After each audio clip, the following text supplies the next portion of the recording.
एक छोटे से गांव सागरपुर के पास एक रहस्यमय समुद्र था जिसे लोग जादुई समुद्र कहते थे। इस समुद्र के बारे में कहा जाता था कि जो कोई भी इसके पानी में एक बार नहाता है उसकी हर मनोकामना पूरी हो जाती है। लेकिन इस समुद्र तक पहुंचने का रास्ता बहुत कठिन और खतरनाक था। गांव के लोग इस समुद्र के बारे में बहुत सारी कहानियां सुनते थे, लेकिन कोई भी वहां जाने की हिम्मत नहीं करता था। गांव में एक नन्हा लड़का था जिसका नाम राजू था। राजू बहुत साहसी और जिज्ञासु था। उसे इस जादुई समुद्र के बारे में जानने की बहुत इच्छा थी। एक दिन उसने ठान लिया कि वह इस समुद्र को देखेगा और उसके रहस्यों को जानेगा। उसने अपनी दादी से समुद्र तक पहुंचने का रास्ता पूछा। दादी ने उसे बताया कि समुद्र तक पहुंचने के लिए उसे घने जंगलों, ऊंची पहाड़ियों और तेज बहती नदियों को पार करना होगा। राजू ने अपनी यात्रा की तैयारी की और अगले ही दिन सूरज उगने से पहले घर से निकल पड़ा। उसने अपने साथ थोड़ी सी रोटी, एक पानी की बोतल और एक छोटा सा चाकू लिया। जंगल के रास्ते पर चलते हुए उसने अपने रास्ते में बहुत सारी कठिनाइयों का सामना किया। एक जगह पर उसे एक विशालकाय अजगर मिला, लेकिन अपनी बुद्धिमानी से उसने उसे धोखा देकर बच निकलने का रास्ता खोज लिया। फिर उसे एक गहरी नदी मिली जिसकी धारा बहुत तेज थी। राजू ने थोड़ी देर सोचा और फिर एक बड़ा सा लकड़ी का लट्ठा लिया और उसे नदी पार करने का प्रयास किया।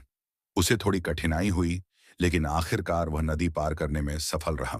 आखिरकार कई दिनों की यात्रा के बाद राजू जादुई समुद्र के किनारे पहुंच गया। समुद्र का दृश्य अद्भुत था। उसकी लहरें सुनहरी और चांदी जैसी चमक रही थीं। राजू ने झट से अपने कपड़े उतारे और समुद्र के पानी में छलांग लगा दी।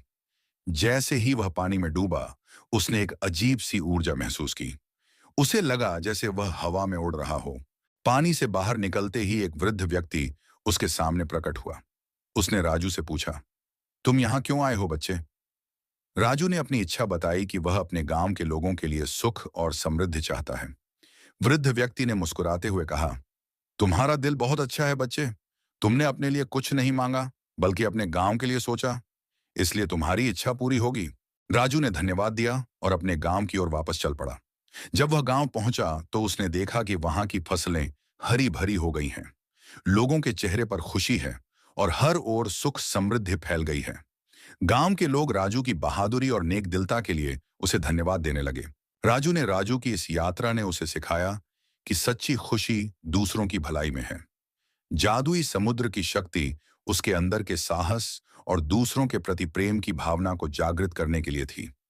उस दिन के बाद से सागरपुर के लोग इस बात पर विश्वास करने लगे कि सच्चे मन से की गई प्रार्थना और नेक इरादे हमेशा पूरी होते हैं, हमेशा पूरी होते। राजू की इस कहानी से हमें यह सीख मिलती है कि अगर हम सच्चे दिल और नेक इरादे से कोई काम करते हैं, तो हम किसी भी मुश्किल का सामना कर सकते हैं और अपनी मंजिल तक पहुंच सकते हैं। जादुई समुद्र ने राजू को उसकी साहसिकता और दूसरों के प्रति प्रेम की भावना के कारण आशीर्वाद दिया और यह दिखाया कि सच्ची शक्ति हमारे अंदर ही होती है।